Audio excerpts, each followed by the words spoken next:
नमस्कार किसान साथियों, स्वागत है आपका कृषि जानकारी यूट्यूब चैनल पर। मैं हूं आपका दोस्त कपिल धाकड़।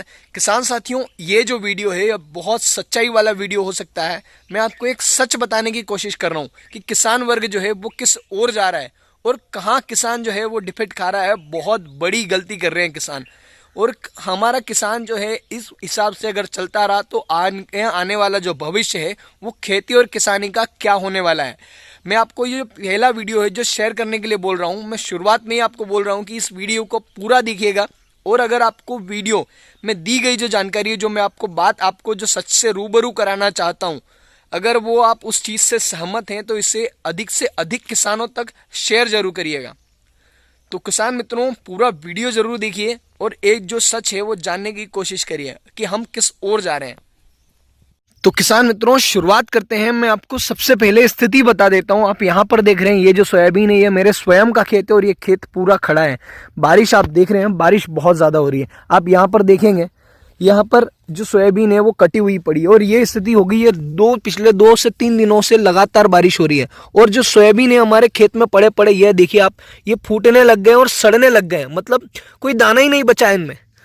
तो इसके लिए अब क्या किसान करे तो क्या करे। बारिश ऐसा है कि बारिश जो है इसका तो हम कोई कुछ कर नहीं सकते। यहाँ पर जो किसान है ये थोड़ा बहुत सोयाबीन निकाल के ले गया है और गीला सोयाबीन ही निकालना पड़ा है। मैं आपको और स्थिति दिखाता हूँ। ये सारे ही जो खेत हैं आसपास किसानों के, सभी किसानों के यहाँ पर जो है बारिश बहुत ज़्यादा होने के कारण सबकी फसलें जो है वो कटी हुई खेतों में पड़ी हैं। अगर ये सारी किसी बनिए की या किसी व्यापारी वगैरह की होती तो इतना ये हंगामा हो जाता है, क्योंकि ये चीज़ किसान की ना कोई मीडिया सुनने वाला है आज तक। अभी आपने देखा होगा, अगर प्याज के जो भाव है 10 रुपये किलो से ऊपर चले जाते हैं तो जो यह मीडिया है ना, ये कोई सा देश का मीडिया है, इनको सब याद आ जाता है। लोग हैं जो शहर में निवास करते हैं, वो अपना बजट कैसे बनाएंगे हैं, वो कैसे अपनी जो है किचन कैसे मेंटेन करेंगे। वहाँ की औरतें बाजार में आ जाती हैं, आकर पूरा धरना देना शुरू कर देती हैं। और ये मीडिया उसको ऐसा रिप्रेजेंट करता है कि सारा जो कहर है सारा उन्हीं के ऊपर आकर टूट गया है। पर जब बारी किसान की आती है, अभी आप देख रहे हैं लहसुन के भाव नहीं है। कौन से मीडिया ने बताया? देश का जो बड़े बड़े मीडिया संस्थान है, कौन से मीडिया ने आपको बताया है? कौन से मीडिया? कोई आज तक आया, कोई एबीपी न्यूज़ आया, कौन सा आया? कोई एनडीटीवी आया, कोई जी न्यूज़ आया? कौन सा मीडिया संस्थान है जो आया और उसने प्रेजेंट किया है कि हमारे जो किसान वर्ग हैं वो अभी दुविधा में है और जो लहसुन के भाव नहीं मिल रहे हैं, ऐसा किस मीडिया संस्थान ने बता दिया? और कौन से वो नेता हैं, कौन से वो कृषि मंत्री हैं, कौन से प्रधानमंत्री जी हैं जिन्होंने आके ये बोल दिया कि किसान जो है, किसान भाइयों हमारे, आप चिंता ना करो, ये मत करो, वो मत करो? किसने आके ये कर दिया है? और वो लोग कहाँ गए? वो लोग कहाँ गए जिनको चुनकर आपने एक सत्ता दिलाई है या आपने जिनको अपना नेता चुना है? वो लोग कहाँ है? किसने आके आपसे पूछा आपका हालचाल क्या है? मैं आपको सच्चाई बता रहा हूँ। सबसे बड़ी बात किसान मित्रों, हमें पहले अंग्रेजों ने हमें फूट डाला और शासन किया। उससे पहले जो मुगल थे उन्होंने फूट डालकर शासन किया। और अब आजकल हर किसान, मैं भी बोल रहा हूँ, हर किसान, हर गांव का वो युवा और हर वो व्यक्ति आजकल पार्टी मतलब कोई बीजेपी से है, कोई कांग्रेस से है। खेती किसानी आप सब कर रहे हैं, पर कोई बीजेपी से है, कोई कांग्रेस से है, पर हम किसान कब हैं? अगर कोई बीजेपी वाला है, अगर कोई हक मांगेगा या बीमा के लिए पूछेगा तो बोले कि तू कांग्रेसी है इसलिए तू विरोध कर रहा है। तो हम किसान कब बनेंगे? आप सबसे पहले जब आप किसान बनेंगे तब आपको अपना हक मिलेगा। तो हो क्या रहा है कि हम पार्टियों में बढ़ गए हैं। अगर कोई हक मांगता है तो कोई बीजेपी और कांग्रेस होने लग जाता है। तो हम पार्टियों में बढ़ गए हैं। अगर हम पार्टियों में न बढ़ते हुए हम अगर किसान बनेंगे तो हो सकता है हमें हमारा हक मिले। हम किसान वर्ग की बात करेंगे। तो क्या हो रहा है आप ये सब जानते हैं, मैं भी जानता हूं, सच्चाई आप सभी को पता है। अभी ये स्थिति है। किसान मित्रों, हमने सोयाबीन का बीमा करा रखा है। तो आखिरकार बीमा कराया क्यों था और कहाँ कराया था? बीमा क्यों होता है सबसे पहले मैं आपको बताता हूँ। आप LIC के अंदर बीमा कराते हैं, जीवन बीमा निगम, उसके अंदर आप बीमा कराते हैं। आप बीमा क्यों कराते हैं? कोई दुर्घटना हो जाए या फिर आप किसी दुर्घटना में अपाहिज हो जाए या आपकी मृत्यु हो जाए या कोई ऐसा हो जाए, ऐसा भगवान ना चाहे ऐसी कोई समस्या आ जाए, तो उस समय पर आपके परिवार को एक आर्थिक मदद मिल जाए, इसलिए बीमा होता है। आप हेल्थ इंश्योरेंस क्यों कराते हैं? आप हेल्थ इंश्योरेंस इसलिए कराते हैं कि अगर आपकी कोई स्वास्थ्य वगैरह में ख़राब हो जाए, ऐसी कोई मेजर समस्या आ जाए आपकी स्वास्थ्य में, ऑपरेशन कराना है, तो आप उसको उस समय पर आपको आर्थिक मदद मिल पाए। आप कार या ट्रक या बाइक का जो इंश्योरेंस है वो क्यों कराते हैं? वो इसलिए कराते हैं कि सड़क में कोई दुर्घटना हो जाए सामने वाले की, या किसी ड्राइवर की, या किसी चीज़ की, किसी की मृत्यु हो जाए, तो उस समय पर आपको जो है थोड़ी आर्थिक सहायता मिल जाए। जो आपका वाहन है वो ख़राब हो जाए तो वाहन रिपेयर हो जाना चाहिए, तो इसलिए आप बीमा कराते हैं। पर ये जो सोयाबीन है, जो फसल बीमा हम कराते हैं, वो क्यों करा रहे हैं? वो इसलिए करा रहे हैं कि जैसे कि कोई प्राकृतिक आपदा आ जाए, ओले गिर जाए, अतिवृष्टि हो जाए, या फिर सूखा गिर जाए, पाला पड़ जाए, तो उस समय पर हमें जो फसल जो हमने लगाई है उसमें जितनी प्रतिशत नुकसान हुआ है उसकी भरपाई हो पाए। तो ये जो बीमा है, बीमा कंपनी द्वारा कुछ नंबर जारी किए गए हैं, उन नंबरों पर हम कॉल कर रहे हैं तो कोई रिसीव करने वाला नहीं है। अगर कोई रिसीव करने वाला नहीं है तो हमने बीमा कराया क्यों? और कब आएंगे वो लोग जिसलिए हमने बीमा कराया था और आज हमें नुकसान में? आप यहाँ पर देखेंगे ये स्थिति है। अगर मैं आपको एक्चुअल स्थिति अगर आपको यहाँ पर दिखाता हूँ तो ये सोयाबीन जो पड़े पड़े हैं वो सड़ गए हैं। सभी सोयाबीन जो है ये पड़े पड़े सड़ चुके हैं, बिल्कुल हालत ख़राब है। ये स्थिति है सोयाबीन की। ये बारिश लगातार 3 दिनों 4 दिनों से बारिश हो रही है। ये पड़े पड़े नीचे की स्थिति में अगर आपको दिखाऊंगा तो ये नीचे पड़े पड़े ये पूर्ण रूप से सड़ चुके हैं सोयाबीन, और ये उग गए हैं। इनका जो दाना है वो पूर्ण रूप से ख़राब हो गया है। तो हमने बीमा इसीलिए तो कराया था कि हमारे यहाँ पर जब प्राकृतिक आपदा आएगी या फिर कोई समस्या होगी, बारिश वगैरह से नुकसान होगा, तो हमें उस बीमे के चिक्के चलते हैं जो हमारा नुकसान हुआ उसकी भरपाई हो जाएगी। तो कहाँ है वो बीमा कंपनी वाले लोग? उन्होंने जो नंबर जारी कर रखा है वो नंबर कोई फ़ोन रिसीव करने वाला नहीं है उसमें। तो आखिरकार वो अधिकारी जो बीमा कंपनी जो है, जो हम प्रीमियम कटाते हैं, जो हमने केसीसी या जो लोन ले रखा है, चाहे हम साख सहकारी समिति से ले या कोई प्राइवेट राष्ट्रीयकृत बैंकों से ले, वहाँ पर हमने प्रीमियम कटा है ना, हमने पैसा दिया है ना उस चीज़ का। अगर उस चीज़ का पैसा दिया है तो उन्होंने नंबर जारी कर रखा है। हम हर वर्ष तो मांगते नहीं हैं। कोई भी किसान है जो हर वर्ष तो ऐसा नुकसान होता नहीं है, पिछले 2-3 वर्षों से हो रहा है। और 2-3 वर्षों से किसे मुआवजा मिला है? अगर आप में से किसी को मिला है तो बताएं ज़रूर, किसे मुआवजा मिला बताओ। अगर हम बीमा करवा रहे हैं और ऐसी समस्या आ रही है तो ये जो बीमा हमने कराया ये हमारे काम कब आएगा? और जो नंबर जारी कर रखा है उस नंबर पर कॉल जो हम लगा रहे हैं उसे कौन रिसीव करेगा? और कौन जिम्मेदार है इन सब चीज़ों के लिए? कहाँ गए वो अधिकारी? कहाँ गए वो बीमा कंपनी वाले? सबसे बड़ी समस्या तो ये है ना कि आप फ़ोन रिसीव ही नहीं करना चाहते। और अभी की स्थिति बता रहा हूँ, ये जो सोयाबीन है जो खेतों में पड़ा पड़ा सड़ रहा है और जो उग गया है और जो ख़राब हो गया है, जिनका कलर ख़राब हो गया है, ये अगले वर्ष बीज में तो काम आएगा नहीं। हमें वापस से नया बीज खरीदना पड़ेगा। जब बीज हमें नया खरीदना पड़ेगा मार्केट में, अगर हम इसे लेके जाएंगे ना तो लगभग 3,000-3,500 रुपये के आसपास जो है व्यापारी इसको खरीदेंगे। तो उसके लिए कौन जिम्मेदार है? हमारा जो नुकसान हुआ है उसके लिए कौन जिम्मेदार है? और कब हमें वो बीमा मिलेगा? अगर बात करूँ तो सरकार ने अलग अलग जो है प्रधानमंत्री फसल बीमा योजना चला रखी है, उनमें नंबर जारी कर रखे हैं। हम उन नंबरों पे कॉल करते हैं तो कोई रिसीव करने वाला नहीं है। कौन रिसीव करेगा? और कब होगा सर्वे? ऐसा ही आपने लहसुन में किया और ये आज ये स्थिति आ गई है। तो कौन इसके लिए जिम्मेदार है? मैं आपको एक मोटा मोटा खर्च जोड़कर दिखाता हूँ कि सोयाबीन के अंदर हमने कितना खर्च किया है और क्या लागत निकल रही है हमारी। इसे रूबरू करा रहा हूँ, जो सच्चाई है, जो किसानों का हक है, उससे रूबरू करा रहा हूँ। अगर आपको चीज़ें सही लगती हैं तो आप इस वीडियो को अधिक से अधिक किसानों तक पहुँचाएँ। हमारे देश में जय जवान जय किसान और जय विज्ञान का नारा दिया जाता है। जो किसान वर्ग है वो खेत के अंदर पूरे देश के लिए अन्न पैदा करता है, और देश का जो जवान है वो सीमा पर देश की सुरक्षा करता है, और जो देश का विज्ञान है वो देश की तरक्की लिखता है कि देश हमारा कितना आगे आएगा। और किसानों की तो ये स्थिति है। अब बताओ, तो किसान मित्रों खर्च की बात करते हैं कि आखिरकार ये जो फसल है, बुआई से लेकर, जब से बुआई खेत की तैयारी चल रही थी तब से लेकर मंडी तक का जो खर्च है वो किसान मित्रों को कितना वहन करना पड़ता है। अभी मैं आपको स्थिति दिखा देता हूँ। सोयाबीन जो है वो खड़े खड़े सड़ने लगे हैं। बारिश, ये खेत तो खैर ठीक है, यहाँ पर पानी जल भराव की समस्या नहीं है, और हमारे यहाँ पर जो बारिश है वो थोड़ी सी कम हुई है। पर जहाँ पर बारिश हो रही है वहाँ बहुत ज़्यादा बारिश हो रही है, और किसानों के जो सोयाबीन है वो खेत में पड़े पड़े और खड़े खड़े सड़ रहे हैं। आपको मैं ये जो सोयाबीन है इसको कमाने में किसान का कितना पैसा लगा है वो मैं आपको सबसे पहले बताता हूँ। हकाई की बात करें, पहली हकाई जब हमने किसानों ने करी थी तो 400 रुपये प्रति पहली जो हकाई हुई थी मतलब एक आधा घंटा लगता है, और 800 रुपये प्रति घंटे के हिसाब से हमारे यहाँ पर हकाई होती है। तो 400 रुपये प्रति हकाई पहली वाली। दूसरी वाली हकाई, जो पहली हकाई होती है उसके बाद दूसरी जुताई भी होती है, तो उसमें 400 रुपये और लगे। बीज आपको पता है, बीज जो है, बीज के समय पे पिछली बार भी ऐसी बारिश हुई थी और बीज सभी का खराब हो गया था। सभी बीज जो है प्रमाणित बीज लेकर आए थे, यूँ समझ लो 10,000 रुपये प्रति क्विंटल के हिसाब से किसानों को जो बीज है वो उपलब्ध हुआ था। और अगर 20 किलो भी आपने अगर बीज बोया है प्रति बीघा के हिसाब से, तो 2,000 रुपये बनते हैं। और 200 रुपये में 20 मिनट का समझ रहा हूँ, बता रहा हूँ आपको, एक घंटा का 1,000 रुपये होता है बुआई का, पर 20 मिनट लगते हैं बुआई में, तो हमने 200 रुपये जोड़ रखे हैं। तो 200 रुपये प्रति 20 मिनट के हिसाब से 1 बीघे के बुआई का लगता है।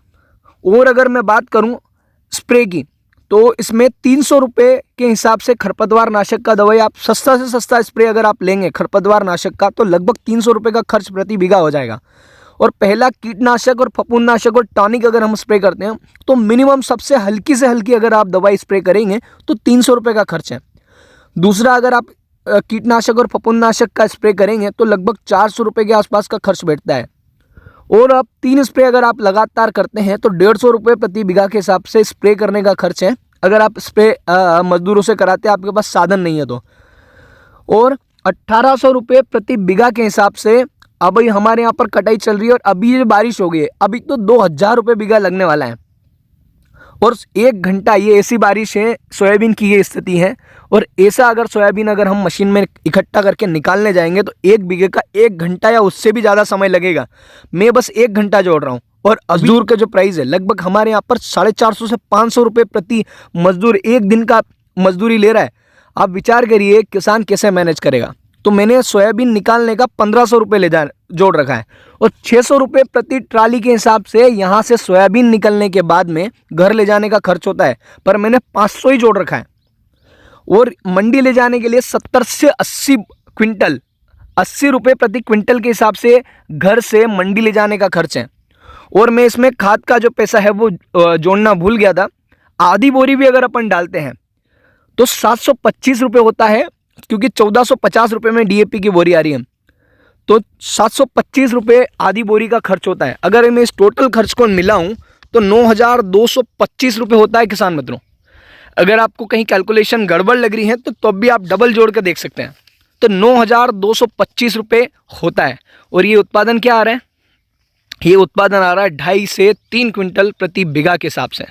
आप सोचिए, 3,500 रुपये प्रति क्विंटल के हिसाब से अपनों मिनिमम एवरेज जोड़ लिया। पहली बात तो 3,000 से लेकर 4,000 के बीच में बहुत सारे सोयाबीन बिक रहे हैं। 3,500 रुपये अगर हम जोड़ लेते हैं तो अब कितना बचा? 3 क्विंटल भी अगर हम जोड़ें तो 10,500 रुपये प्रति बीघा के हिसाब से जो किसान है वो सोयाबीन बचा पा रहा है। और खर्च कितना हुआ? 9,225 रुपये।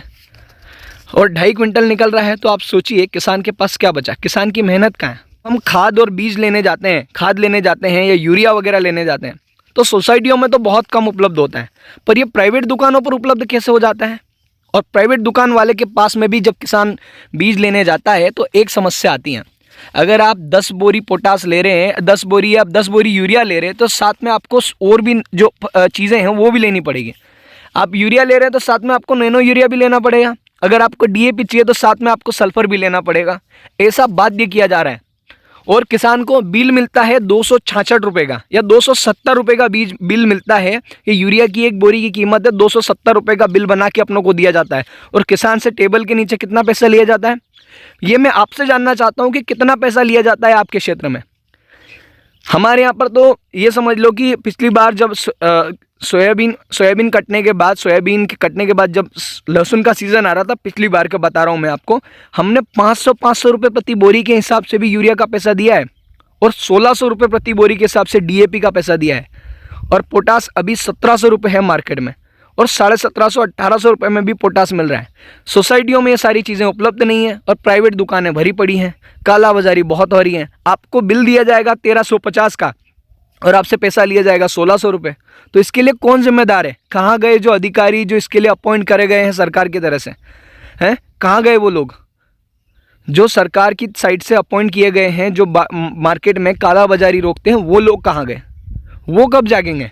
कब तक किसान का इस प्रकार से जो है दुरुपयोग होता रहेगा, किसान को इस प्रकार से कब तक ठगा जाएगा। और मंदसौर मंडी की व्यवस्था मैं आपको बताता हूँ। मंदसौर मंडी में क्या हो रहा है, किसान अगर जाता है तो बोरियां भी उसको पकड़नी पड़ रही हैं, सारा उसको ही करना पड़ रहा है, और हेममाली का पैसा अलग जोड़ा जा रहा है। तो सोचिए किसान कितना ठगा महसूस कर रहा है। किसान के बच्चे नहीं हैं, हाँ बताओ, मैं भी किसान पुत्र हूँ, मुझे भी पढ़ाया गया होगा, हमें भी पढ़ाई लिखाई करनी है, हमारे भी घर हैं, सब कुछ है, कौन सुनेगा हमारी। सबसे पहले तो किसानों को जागरूक होना पड़ेगा, संगठित होना पड़ेगा। ये पार्टी जो है, जिसे पार्टी में हमें बांट रखा है, वो सब पार्टियां का जो है वो हमें छोड़ना पड़ेगा, हमें सबसे पहले किसान बनना पड़ेगा। ये मेरा ओपिनियन है, आपका ओपिनियन क्या हो सकता है। मेरे से लोग कुछ सहमत होंगे, कुछ असहमत होंगे, हो सकता है मुझे कुछ लोग मन ही मन में गालियां दें, हो सकता है देंगे क्या, तो ऐसा अगर आप भी दे तो आप मुझे खुले में गालियां दे सकते हैं। मैं आपको सच्चाई से अवगत करा रहा हूँ। ये एक किसान होने के नाते मैं जो आपको जो चीज़ बता रहा हूँ, मैं सच चीज़ बता रहा हूँ। अगर आप मेरी बात से सहमत हैं तो आप कमेंट में ज़रूर लिखिएगा। आप चैनल को सब्सक्राइब करें या ना करें, उससे मुझे कोई मतलब नहीं है। मैं आपकी एक आंखें खोलने वाला कार्य कर रहा हूँ। तो कहाँ है किसान, किसान के लिए क्या कर रहे हैं। सरकार तो बस बड़ी बड़ी बातें करते हैं, बड़ी बड़ी बातें होती है सारी कागज़ों पर, सारी कागज़ों पर। एक दैनिक भास्कर का एक लेख था, 1 बीघे का 12 क्विंटल सोयाबीन निकल रहा है। कहाँ निकल रहा है, हमने तो नहीं देखा। और कौन सा क्षेत्र में निकल रहा है, ऐसी कौन सी वैरायटी। हम सब किसान मित्र चाहते हैं कि वो जो वैरायटी है वो सभी किसानों को मिले और सरकार की ओर से मिले, फ्री ऑफ कॉस्ट मिले। कहाँ है वो व्यक्ति जो 1 बीघे का 12 क्विंटल प्रति बीघा के हिसाब से उत्पादन बता रहा था। कौन सी ऐसी वैरायटी है, कहाँ से लेके आए और कहाँ पर खेती चल रही है वो भी बताएं। हम तो जाके मिल लेंगे, हम देख लेंगे कहाँ पर 12 क्विंटल आपने उत्पादन निकाला है। तो ऐसी चीज़ें चल रही है, सभी भ्रामक चीज़ें हैं। मैं आपको सबसे पहले एक चीज़ बता रहा हूँ, जो काला बाजारी है उससे हमें छुटकारा नहीं मिलेगा। और दूसरी चीज़, जो किसान है वो किसान नहीं बनेगा। आप पार्टी से, आप नेता से आप किसान नहीं बनेंगे। जब तक आप संगठित किसान नहीं बनेंगे तब तक आपका इसी प्रकार से हास होता रहेगा। अब बताओ, बीमा, ये बीमा हमने इसीलिए कराया था कि हमें इस बीमे का लाभ मिले। अब सोचो, बीमा कंपनी वाले के जो नंबर हैं उन नंबर पर आप फ़ोन करेंगे तो उन पर कोई सुनने वाला नहीं है। और ये लगातार बारिश से जो हमारे फसलों का जो नुकसान हो रहा है, जो हमारे दाने सड़ रहे हैं, आप देखिए यहाँ पर इस फली के ऊपर पूरी जो फली हैं वो सड़ चुकी हैं। सोचिए इसके लिए कौन जिम्मेदार है। हमने बीमा कराया था तो वो बीमा हमारा आएगा कब काम, हाँ बताओ। जब बीजेपी, जब कांग्रेस, अभी मैं आपको हमारे मुख्यमंत्री जी जो हैं उनका एक वीडियो चलाऊंगा। मुख्यमंत्री श्री कमलनाथ को यह आग्रह करूंगा कि खेतों में आके तो किसानों की हालत तो देखें, ये तबाह और बर्बाद हो गए। मंत्री खेतों में जाए, कीचड़ में घुसो। जब तक नहीं जाओगे इन खेतों में, महल में बैठ के ये अंदाज नहीं लग सकता कि नुकसान कितना हुआ है। फसल खराब नहीं हुई, किसान का भविष्य खराब हो गया, बच्चों की जिंदगी तबाह हो गई। कहाँ है वो मुख्यमंत्री जी। जब कांग्रेस की सरकार थी तब हमारे जो मुख्यमंत्री जी है करंट, शिवराज सिंह जी चौहान, आप बोल रहे थे कि कहाँ है कमलनाथ जी। अभी मैं आपसे पूछना चाहता हूँ, आप कहाँ पर हैं। आपने किसानों के लिए क्या किया है। अभी मैं आपको एक छोटा सा संदेश देना चाहता हूँ किसान मित्रों, आप में इतना दम है। चाहे मैं किसी भी पार्टी से बिलोंग नहीं करता हूँ, मैं एक किसान हूँ और मुझे कोई सी भी पार्टी की जो विचारधारा है मैं उससे सहमत नहीं हूँ। मतलब मैं किसी भी पर्टिकुलर विचारधारा से, मतलब एक वो होता है ना कि आपको उसी किसको फॉलो करना है। कोई बीजेपी को फॉलो कर रहा है तो कोई बीजेपी को, कोई कांग्रेस को। मैं सही को सही कहने में विश्वास रखता हूँ, मैं गलत को गलत कहने में विश्वास रखता हूँ। मुझे कोई डर नहीं है कि क्या हो रहा है। अगर आप इतना अगर किसानों के हितैषी हैं तो आज अपने अधिकारियों को यहाँ पर खेतों में भेजें और देखें कि क्या स्थिति है। बहुत स्थिति खराब है, सोयाबीन सड़ चुका है, किसान मर रहा है। हो सकता है लहसुन में भी नुकसान हुआ हो, लहसुन में बहुत ज़्यादा नुकसान हुआ है किसानों को, और सोयाबीन में भी ये स्थिति है। अब एक और चीज़ मैं आपको एक और बताता हूँ, आप पूरा वीडियो अगर आप देख रहे हैं तो किसान जब भी फसल आती है, किसान को पैसे की ज़रूरत होती है तो किसान उसी समय पर बेचता है। सीज़न पर हमेशा पैसा जो सोयाबीन है या फसल है, कोई भी सीज़न पर बहुत ज़्यादा बिकती है। होता क्या है कि जब किसान का माल आता है उस समय पर भाव डाउन हो जाता है, और इस समय पर जो व्यापारी वर्ग हैं जिनके पास पैसा है वो इसी माल को खरीद कर अपने यहाँ पर स्टॉक कर लेते हैं। और जब किसान का माल ख़त्म हो जाता है तब व्यापारियों का माल शुरू होता है, और जब व्यापारियों का माल शुरू होता है उस समय पर भाव तो अपने आप बढ़ जाते हैं। तो आप विचार करिए कि क्या चल रहा है ये। जब भी कोई कंपनी, जैसे कि कोई सरकारी कंपनी है या कुछ भी है, वो बहुत अच्छा उत्पादन करती है तो उसे इनाम दिया जाता है। अगर किसान अगर बहुत अच्छा उत्पादन करके ले आए, उत्पादन करके दिखा दे या अच्छी क्वालिटी पैदा करके दिखा दे, जैसा कि गेहूं और लहसुन के केस में हुआ, बहुत अच्छा उत्पादन अगर आपने कर लिया तो आपको एक खामियाजा भुगतना पड़ेगा कि उसका भाव जो है वो डाउन हो जाएगा। तो ऐसा किसानों के साथ में ही क्यों है। और बात करें एमएसपी की, तो एमएसपी कहाँ मिल रही है किसानों को। आपने जो सबसे समर्थन मूल्य जो है उसके नीचे सोयाबीन बिक रहा है, तो वो एमएसपी पे खरीदने वाला है कौन। जो न्यूनतम समर्थन मूल्य है उस पर खरीदने वाला है कौन, उसके लिए जिम्मेदार कौन है, मैं आपसे ये पूछना चाहता हूँ। अगर मैंने इस वीडियो में कुछ गलत बोला है, मैंने ऐसी कोई बात बोली है, तो उसके लिए मैं क्षमा चाहूँगा। पर जो मेरे को लगा कि किसानों को जानना चाहिए, मैं आपको बता रहा हूँ। तो किसान मित्रों, वीडियो यहीं समाप्त करते हैं। जय जवान जय किसान, धन्यवाद।